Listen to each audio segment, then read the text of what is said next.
안녕하세요. 우리 집에 의사가 산다 심우진 원장입니다.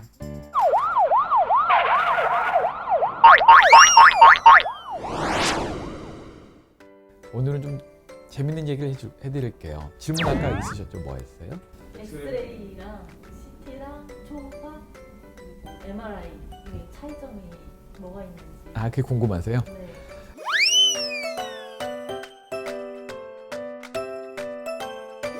단순히 생각하면 이제 이름만 다른 거지만 실제 하나하나 그 적용하는 데 차이가 있어요. 일단 가장 많이 찍는 엑스레이를 생각해 보면 렌트겐 분이 이렇게 엑스레이가 몸을 통과할 때 조직에 따라 달라지는 걸 처음 발견했잖아요. 발견하는데 엑스선은 이제 상당히 강력한 선이다 보니까 뚫고 나가는 게 쉬워요.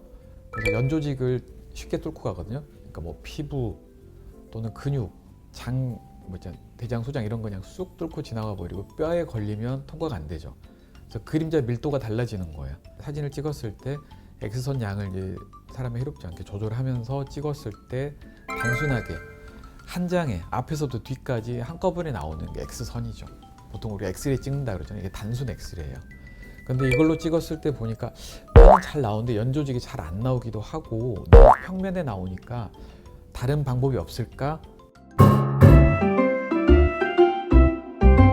하고 생각해서 만든 게 CT죠. CT가 뭐냐, 컴퓨티드 토모그램이라는 얘기거든요. 그래서 계산을 한 토모가 이제 토막 친다는 얘기인데, 그래서 이걸 계산하려다 보니까 사람을 원통에 집어넣는 거죠. CT 보면 이렇게 쓱 들어가잖아요. 원통에 들어가서 이게 기계가 굉장히 거대한 기계가 돌아요. 한 바퀴 돌면서 360도를 찍는 거죠. 그래서 넣는 판, 받아들인 판, 이게 디지털로 계산을 해가지고 다시 3차원으로 재구성을 하는 거예요. 그래서 레이어별로, 층별로 위에서부터 착착착착 나오는데, CT를 보면 뼈는 잘 나와요. 근데 연조직도 이제 계산하다 보니까 엑스레이보다 훨씬 잘 나오긴 하는데 그 상태에서는 정확히 구분이 안 되니까 조영제를 써요. 조영제란 말이 조영제, 도울조, 영상영, 그다음에 제품이잖아요. 영상을 도와주는 거죠. 그러니까 혈관에다 집어넣으면 혈관을 쭉 타고 가서 연조직에 퍼지면서 그 짧은 시간 동안에, 한 1분도 안 되는 시간 동안에 CT가 쭉 돌아가면서 그 부분에 대해서 찍는 거예요. 그러면 이제 그냥 사진하고 조영제 넣은 사진하고 비교를 해서 조직별로 이제 조영제에 받아들이는 감도가 달라질 때 어떤 병이다 이런 데이터들이 있으니까 이걸 가지고 이제 의사들이 판단을 하고, 요즘 또 AI가 도와주니까 더 편해졌죠. 단 조영제 부작용이 있는 분들은 힘들어요. 그래서 이런 분들은 조영제 없이 찍기 위해서 다행히 MRI가 나왔어요. MRI는 뭐냐면, 자, CT는 연조직이라고 그랬잖아요. 연조직인데 MRI는 뭐냐면 분자 단위로 내려가요. 분자 단위로 내려가서 전자석이에요. MRI는 거대한 MRI. CT는 방사선 쏘는 기계가 돌아가잖아요. MRI는 이게 수소 검출기가 돌아가. 그러니까 이온 검출기가 돌아가서 전자석으로 엄청난 에너지를 줘서 분자가, 이게 에너지가 들뜨다가 탁 나버려요. 그러면 이게 나오겠죠. 전자가 튀어나오잖아요. 이걸 검출하는 거예요. 진짜 천재지 않아요, 개발하신 분이? 그걸 해가지고 우리 몸에는 이제 보통 수소라고 하는데 물로 그냥 간단하게 생각하시면 돼요. 물이 많은 데일수록 에너지가 이렇게 튀어나오게 많이 검출이 잘 되겠죠.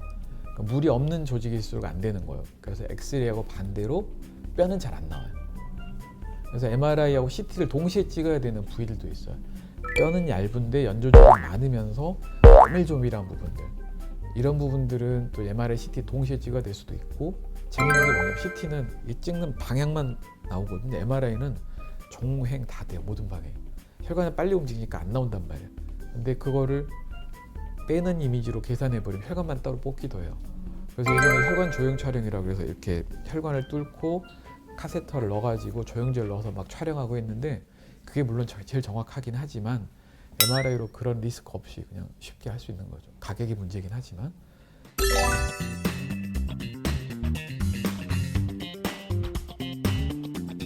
근데 이제 이거면 다 되는 거 아니에요? 라는 문제가 있는데, MRI 찍을 때 시간이 길잖아요. 20분 이상. CT도 뭐 10분 이상. 기니까 거기다 또 이제 폐쇄공포증 있는 분도 있거든요. 그런 분들 찍기가 어려워요. 그래서 뭘 해야 되냐? 다른 대체가 없을까 했더니 예전부터 있었던 게 있던 거죠. 뭐냐면 초음파라는 게. 초음파가 말 그대로 우리가 듣는 영역을 넘어선 게 초음파잖아요. 그래서 보통 몇 메가헤르츠 단위 그 음파를 쏠 것이냐 쏘는 거죠. 피부에 쏘면 쭉 들어가다가 피부 통과하고 통과할 때마다 결이 다르면 이렇게 탕탕탕 튀면서 반사돼서 나오는 걸 감지를 거예요. 조직마다 반사되는 게 다르거든요. 깊이에 따라서 또는 부위에 따라서 초음파 쓰는 프로브, 이게 의사들이 이렇게 되잖아요. 의사들이 되는 것이 모양이 다 다르고 쓰는 초음파가 달라서 거기에 따라서 이제 얻는 영상이 다 달라요. 깊이에 따라 다르기도 하고, 이 장점이 뭐냐면 실시간으로 감시할 수 있다는 거예요. CT나 MRI는 그 상태만 보니까 거길 다시 얻기 위해서는 어려워요. 고가인데다가 시간도 오래 걸려 힘들고, 그리고 MRI란 장비가 설치되는 이 거대한 공간에 가야 되기 때문에 제한적이죠. 근데 초음파 같은 경우는 굉장히 쉽잖아요. 밀고 다닐 수도 있고 그냥 켜고 쓱 대고 화면 보면 바로 나오니까 보고 바로바로 되고, 또 이제 저희도 이제 그 초음파 어떤 설정값을 바꿔가면서 굉장히 쉽게 얻을 수 있기 때문에 도움이 되죠. 요즘 초음파가 또 에너지를 높여가지고 여러 가지도 하고 뭐 다양하게 쓸 수 있기 때문에 향후 제가 봤을 때 초음파가 제일 일반화가 될 것 같고, MRI나 CT 같은 경우는 정밀 이미지를 얻을 때 어떤 중요한 수술 결정 전에 하게 될 것 같고 그렇습니다. 근데 심장 같은 경우는 초음파가 제일 좋아요. 심장 초음파 하면서 심장이 막 계속 뛰잖아요. 심장 이 벽이 뛰는 거, 판막이 얼마나 열리고 닫히고 잘 움켜쥐면서 피 역류를 안 되게 하는가, 이런 것들, 심실벽에 구멍이 있고 이런 것들은 MRI나 CT는 고정 이미지잖아요. 돌아가면서 찍는 동안에 너무 빨리 움직이면 이 데이터가 에러가 나겠죠.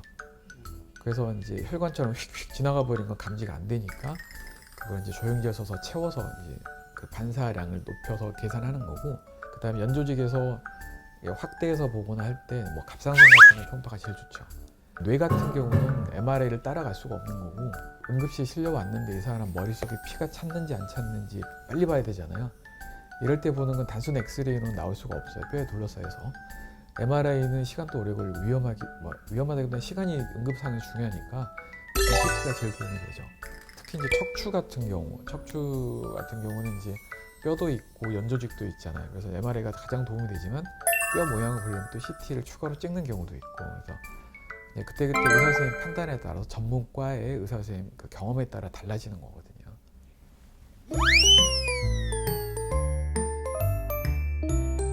MRI나 초음파는 사실 거의 해가 없다고 보시면 돼요. 근데 엑스레이는 뭐 상당히 많이 찍어도, 보통 100장까지 찍어도 인체가 자연으로부터 쬐는 방사선 양보다 총량보다 작고, 그래도 CT도 요즘 저설량 CT가 나와서 옛날처럼 그렇게 많이 문제가 되진 않아요. 그래서 CT도 이제 방사선 찍으러 가면, 엑스레이나 CT 찍으러 가면 의사 선생님이 얘기할 거예요. 상담을 하시면서 최근에 언제 찍었는지 총량을 계산해서 찍는 게 도움이 될지 안 될지 이렇게 되는 건데, 단 1세 미만 유아들, 특히 뭐 6개월 미만 유아들 같은 경우는 엑스레이 찍었을 때 똑같은 양이 들어가도 애가 받아들이는 조직의 그 반응이 다르기 때문에, 아이들 엑스선 찍을 때는 엑스레이는 상관없지만 CT를 찍을 때 그때는 그 담당 의사님하고 상당히 세밀하게 대화를 나누셔야 됩니다. 여러 가지 그 의사들의, 내가 슈퍼맨이 아니기 때문에 인간으로서 얻을 수 있는 정보는 한계가 있기 때문에 이 한계를 채워주는 도움이 되는 영상장치, CT, MRI, 일반 엑스레이, 초음파에 대해서 얘기 드렸습니다. 일반적인 얘기고요. 각 질병에 대해서 또는 각 질병의 상황에 대해, 치료 상황에 대해서 나한테 꼭 필요하고 아니고 이런 것은 담당 선생님하고 꼭 정확하게 얘기하셔서 선생님 의견을 따르시는 게 좋습니다. 많은 도움이 되셨길 바랍니다. 감사합니다.